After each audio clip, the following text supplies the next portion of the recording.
Here in Washington, our leaders spent the week focused on the Middle East, on Iran, but out there in the rest of the country, there are plenty of more pressing concerns, tangible concerns. For example, many of our cities are starting to fail. Infrastructure is aging. Both crime and the cost of living are surging, and left-wing prosecutors have stopped enforcing the law. We'll have more on all of that in part 4 of our American Dystopia series in just a moment.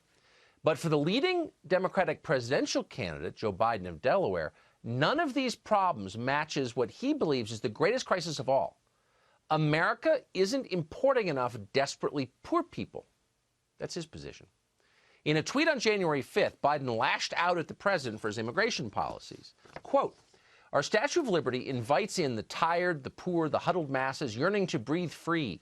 Donald Trump has slammed the door in the face of families fleeing persecution and violence." End quote. Quite a moralizer, that Joe Biden. Then just a few months ago, Biden vowed that when he becomes president, he'll admit 2 million poor immigrants overnight and then increase that number from there. Watch. We could afford to take in a heartbeat another 2 million people. The idea that a country of 330 million people cannot absorb people who are in desperate need and who are justifiably fleeing oppression is absolutely bizarre. Absolutely bizarre. I would also move to increase the total number of immigrants able to come to the United States. How many of those immigrants will be staying at Joe Biden's house at Joe Biden's expense? Zero, of course. But Biden's view is that our chief mission as a nation is to admit as many poor people as we possibly can. The less impressive their country of origin, the less they're able to contribute to this country, the more we want them. You are rich, they are poor, therefore you must give them money, the right to vote, a permanent home. And once you've done that, repeat. Biden claims that's our moral duty, and that Donald Trump and anyone else who shirks that duty is a racist. But is Trump shirking that duty? Is the basic claim even true? It's worth assessing. There's so much lying. So once again, we go to the numbers, and here's what they are. From October 2018 to September 2019, the Border Patrol apprehended 977,000 people at the U.S.-Mexico border. That's the highest total in more than a decade and more than the previous 2 years combined. Now, keep in mind that's just the people being caught at the southern border. Many more are getting through without being caught, of course. And then there are the tens or hundreds of thousands of others who enter legally but then overstay their visas. These illegal immigrants are tethering themselves here with millions of anchor babies. It's not a talking point. It's a fact. According to the Center for Immigration Studies, for example, 372,000 children of illegal aliens were born in this country just last year. Every one of them is now an American citizen, and their parents are benefiting from a whole suite of benefits, food stamps, Medicaid, other programs. And, of course, they won't be deported now. Wonder how we got 22 million illegal immigrants? That's how. So by any actual measure, by the data, illegal immigration is worse than it has been in a long time. But for Joe Biden, it's still not enough. 22 million illegals? Why not 30 million or 50 million? And every one of them gets free health care paid for by you. That's his promise. Is your country really so spectacularly rich that we can afford this? And of course, you know the answer. We're not a rich country. We're more than $20 trillion in debt.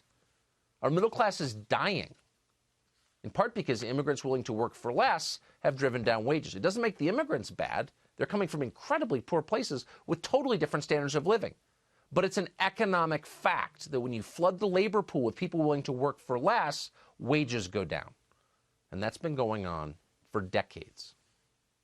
Not surprisingly, America's most immigrant-heavy state, California, is also the most impoverished. Many people born in California can't leave quickly enough. Ask Idaho and Texas. But Joe Biden says we need more. According to Biden, our country is a sanctuary, must be a sanctuary for those fleeing violence.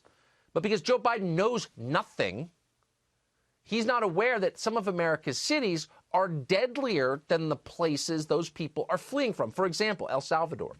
1/3 of all living El Salvadorans live in this country now. But here are the numbers. Salvador has 50 murders per 100,000 people. Last year, Baltimore, not a country, the city in Maryland, Baltimore, had 51 per 100,000.